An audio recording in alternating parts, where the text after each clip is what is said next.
Hello and welcome to another daily casted match of Age of Empires 4. I am Paragon RG, and I am really looking forward to this match. I don't actually cast a lot of MarineLord matches. His match history is private, unfortunately. However, Beasty in the red at the bottom of this map is Taiga, by the way, does have a public match history, and he does seem to be pretty active right now. So I've cast quite a few Beasty matches when I was first getting into this. I'm a fan of his play, and generally think he's a pretty fun guy. So he's at the bottom in the red, playing as the Rus. And at the top of the map, we have MarineLord in the blue, playing as the Holy Roman Empire. So right off the top, Holy Roman Empire, probably just going to go for a relatively early Castle Age. Interesting, we haven't seen... So early Prelate, I guess, from MarineLord. Has he produced... Okay, so that's the difference. It's like something seems off and inactive. He sacrificed making 2 villagers right away to make 2 scouts. So he really wants to beat... can I actually go through the... Yeah, I can actually iterate through the scouts here. That's pretty cool. So he wants to beat Beasty to as many of the deer as he can. So he's denying a ton of hunt right now. And Beasty will keep an eye on his bounty, but it is not going to be as good as you might hope for a Rus player. Currently only at 25, so he is definitely struggling with this. Going to be going to look for the next deer camp. Does have a scout on this deer camp. Needs to keep the scout more active than this. I'll be honest, MarineLord is going to eat him alive if he is not able to keep his scouts functioning. MarineLord scouts on the other side are just going crazy, killing everything on the map. And by the way, I personally find it a completely wacky game mechanic that you get gold for just murdering animals. I think it would make more sense if you had to actually harvest the meat from the animals, and then it would encourage a style of play that heavily uses Gaia rather than just killing all of the Gaia on the map. Nevertheless, that is the way it is now, and I think probably how it will be for some time. MarineLord using his Prelate well, moving back and forth to where he needs to be. Looks like 5 villagers on gold right now. Yeah, mostly just trying to get the gold that he needs to get up to the next age. Looks like food is well on track. Interesting that he only has 5 villagers on food. I wonder how much time that costs him here. However, with the Prelate coming back, those villagers will be boosted. Get that 40% resource boost, so I imagine that will actually jump up pretty quick. So he's about to click up to the next age, and let's take a look at what Beasty is up to. Standard Rus stuff. We've got that house, hunting cabin, lumber camp combo. Pretty normal out of him. He's up to 145 hunt, 155 now. Not as much as you might hope.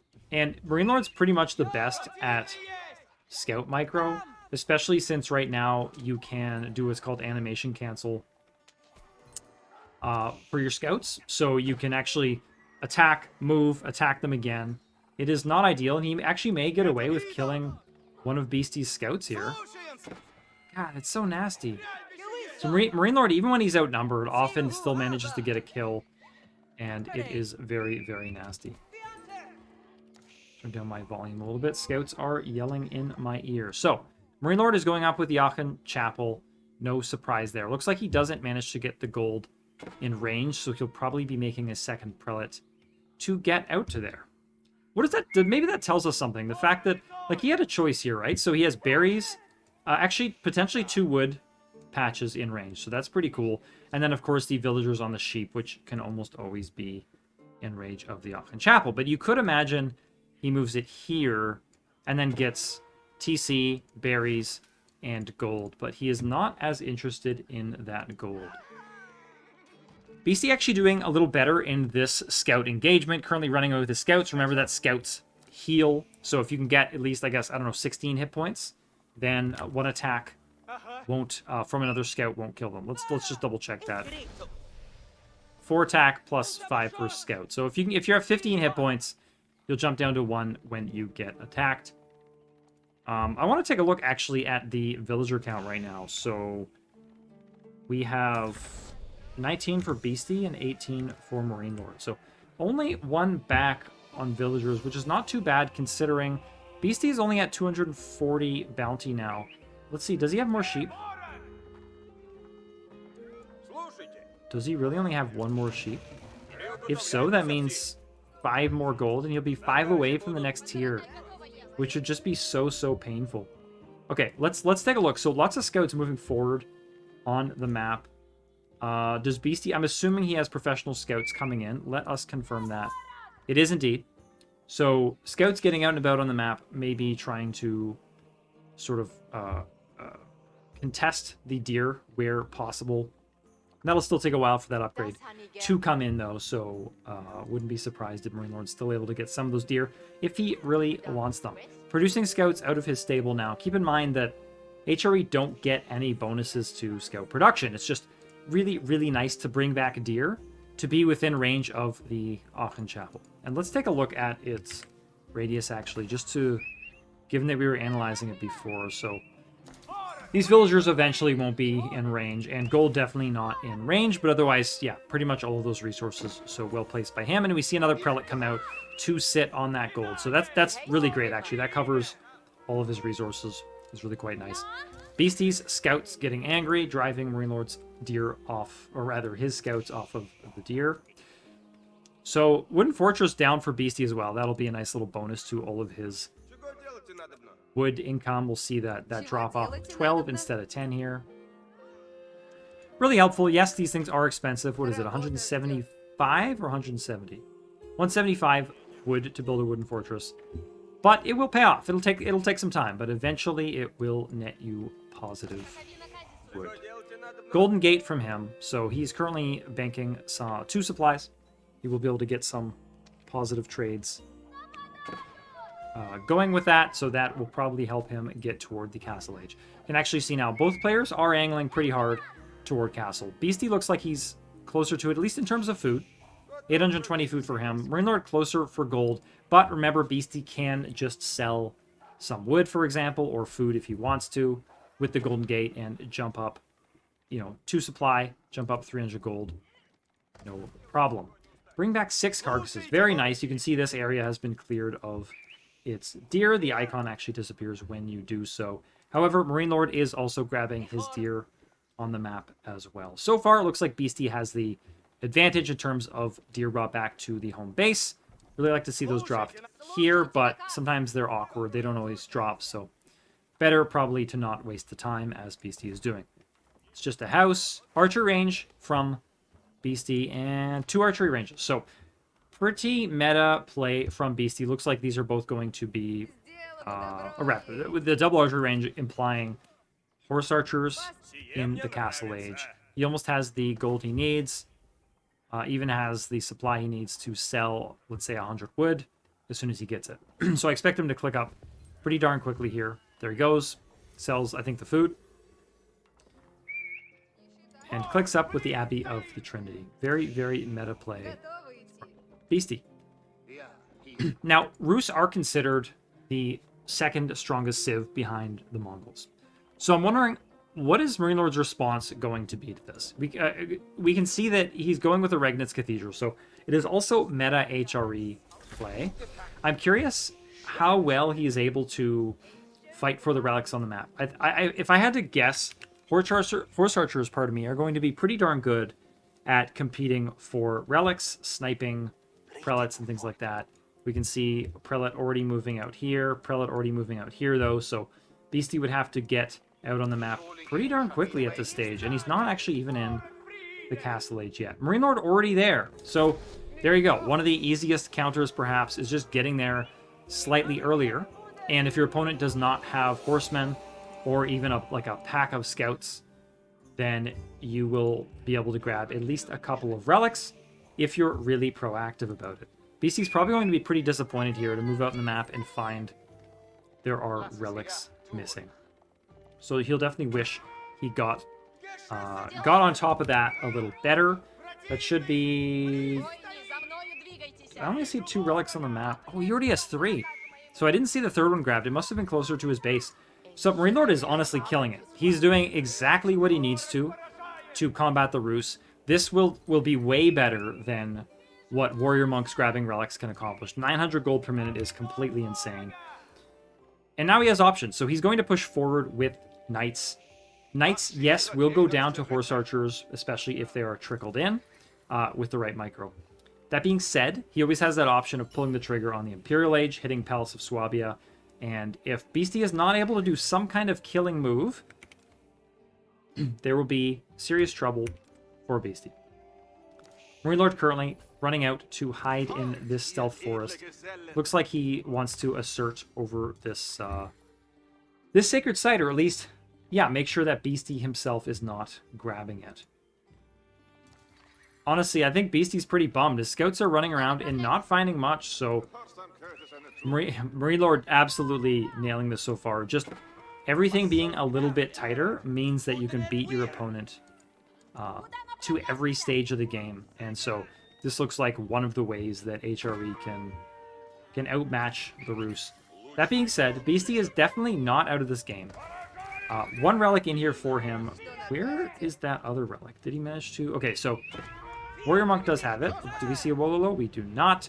And quite a few horse archers out from him now. So 10 horse archers is definitely enough to assert yourself on the map. Look at that. Very cool. Did see some red flashes here. I'm assuming the town center dealt with the incursion. MarineLord has an injured knight, so perhaps it was they who ran away. And 15 horse archers. Jesus. I was going to say, that is more than 2 archers. That's 4 archer ranges pumping out horse archers from Beasty. This is going to be pretty difficult to compete with. Scout horse archer play is just so nasty, and I think Beasty has a better composition here. As maybe sad as it is to admit that Scout horse archer is so good, it is. I mean, you can eat so much damage with the scouts. The knights charging against scouts just isn't what you would want. Scouts aren't the damage dealers, and they're so cheap, and they have so many hit points. So far, really nice from Beasty. That being said, MarineLord causing serious problems getting knights into the base of Beasty, so he is going to have to be really careful. This is one of the things MarineLord excels at, right? Which is just getting, like distracting you. Beasty's whole army came back for this, whether or not he needed it to. And I think he must have killed at least 1 villager. Now, MarineLord did lose a bunch of troops in doing that, but keeping Beasty on his back foot is probably worthwhile. Looks like Beasty is now neutralizing the sacred site in the west, but MarineLord, with all his knights here, will definitely be able to prevent that. And MarineLord also neutralizing Beasty's sacred site on the east side of the map. Let's see what these horse archers are able to get up to. Pretty serious wall now going down from Beasty, guarding this entire side of the map, which will, hopefully, for him, allow him to focus on one side of the map. Now, keep in mind, horse archers are supposed to give you ability. So it does make me wonder a little bit. If I saw my opponent walling this much, wouldn't I be a little bit happy about that? I mean, I guess he can put a gate in here, and then he's still able to get through that area. So maybe I'm overthinking this, but it just feels like if your opponent has horse archers, but is also on the back foot, you've got to be pretty happy about that. Beasty does have currently a higher score in this game, but I'm hesitant to say that really means very much. Let's take a quick look at the... So, 43 villagers for Beasty, 42 military, versus 43-19. So, identical economy, but much bigger military for Beasty. Now, it does cost quite a bit less than the Knights of MarineLord, but it is pretty ruthless. So, let's see if Beasty's able to get forward. I really wish he would. I think he has the opportunity to cause some real problems for MarineLord. Mangonel coming out now for MarineLord. So, starting to fairly hard counter those horse archers. Horse archers do decent damage against Mangonels. 8 ranged armor is not quite enough to deal with that 12 attack from the horse archers. And, of course, the more upgrades, the merrier. Yeah, looks like he can still get another ranged attack upgrade in if he chooses. But still, Mangonel is very good against horse archers. So MarineLord is doing the right things here. And the fact that Beasty feels like he's stuck at home seems like it's just playing perfectly into what MarineLord would want. Now, I did not notice, but it looks like MarineLord did flick that switch and build the Palace of Swabia. So here he goes. Villagers are popping out here every 5 seconds. His economy is going to go absolutely bananas. And as I mentioned at the start of the match, so he already has a 13 villager lead now, in large part because of this thing. If Beasty is not able to do damage right now, he will be in really, really big trouble. We've got an engagement here. Knights pushing forward. They're going to run away pretty quickly. This is way too many horse archers to engage with. This is not how MarineLord is going to win this game, and he knows it. Look how close these sacred sites are. Beasty placing wooden fortress here. Nice move from him. When these things are upgraded with springald emplacements, they actually do really nice damage to pretty much everything, but definitely including knights. Second mangonel out now from MarineLord, and he really just has to guard this Palace of Swabia. Such a strong position. Yes, he might not actually be getting ahead for a bit, because really what he's doing is getting a lot of wood and then investing that into farms. But remember, this is a resource that never moves. This is a safe economy plan, and all he needs to do is keep that safe. Let's take another look at that economy. 51 now for Beasty and 74 for MarineLord. Starting to run away with his number of villagers. Now, do we see Beasty going up to the Imperial Age yet? I don't think we do. I don't see anything on the map. Looks like he's getting the next ranged attack upgrade for his horse archers. Did I miss something? How are they up to 13 from 12 before? MarineLord, really nice job here, moving the absolute minimum. He has upgraded to elite knights as well, so that is just that much more that Beasty's going to have to contend with. The 270 hit points is a lot for horse archers to eat through. Sorry, I'm going to go back to this blacksmith, because I thought when I last checked, he already had... Well, you know, there must be a unique tech that I'm missing or something like that. Feel free to correct me in the comments.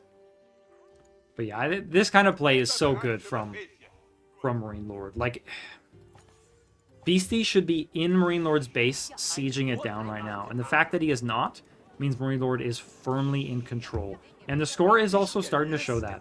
Part of that is his tech advantage. He does have Elite Knight now, for example, being in the Imperial Age. Who knows what else he's upgrading. Take a bit of a look at MarineLord. I should be able to... One sec here.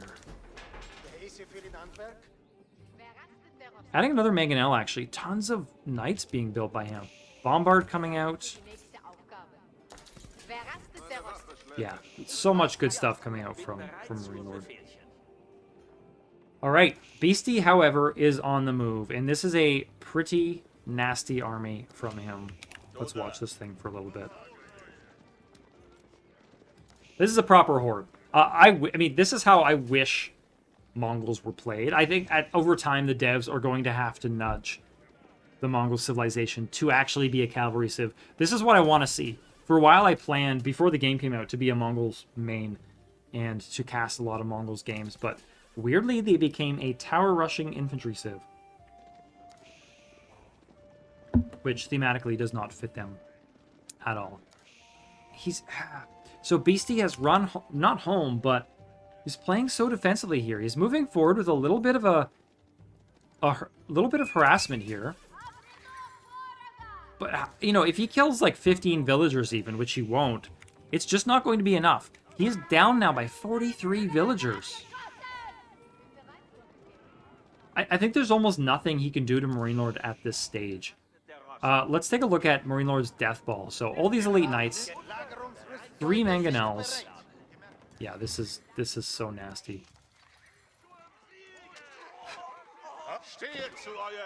Yeah, let's take a look at how the elite knights do against these horse archers. They should do pretty serious damage. Oof. Yeah, charge damage, almost killing a horse archer. Oh dear. I'll be honest, I hate to call these things, but I've said it already multiple times this game. Beasty needs to be in MarineLord's base doing damage right now.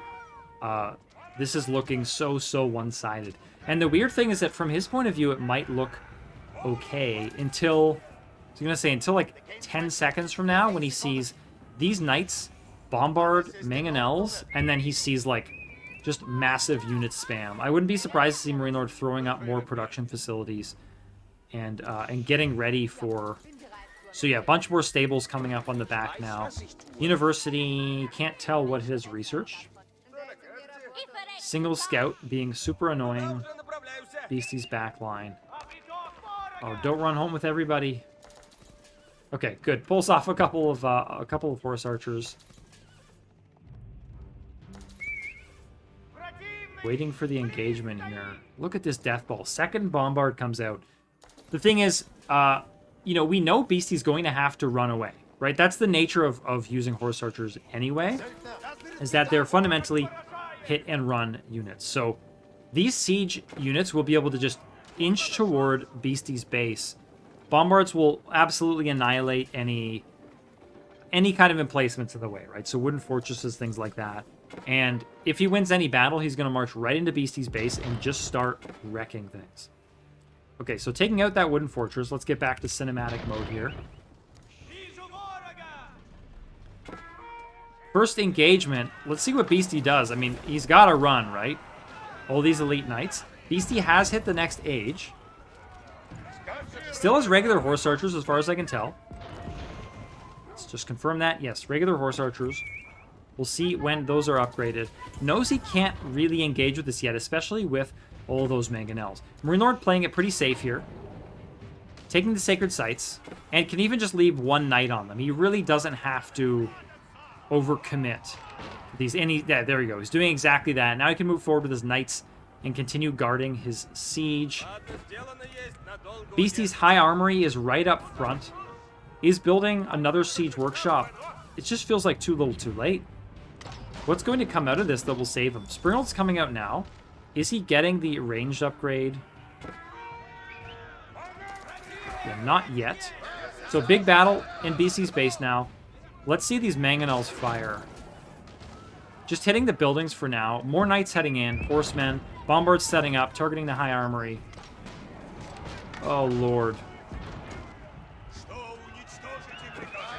Beastie trying to make a final stand here. Scouts eating knight, as much knight attack as they can. Eating that charge damage. Knights starting to get in on the horse archers now. This is looking so good for MarineLord. Powering right through Beastie's base. High armory is half dead. Siege workshop's already gone. Beastie knows he's done. He taps out.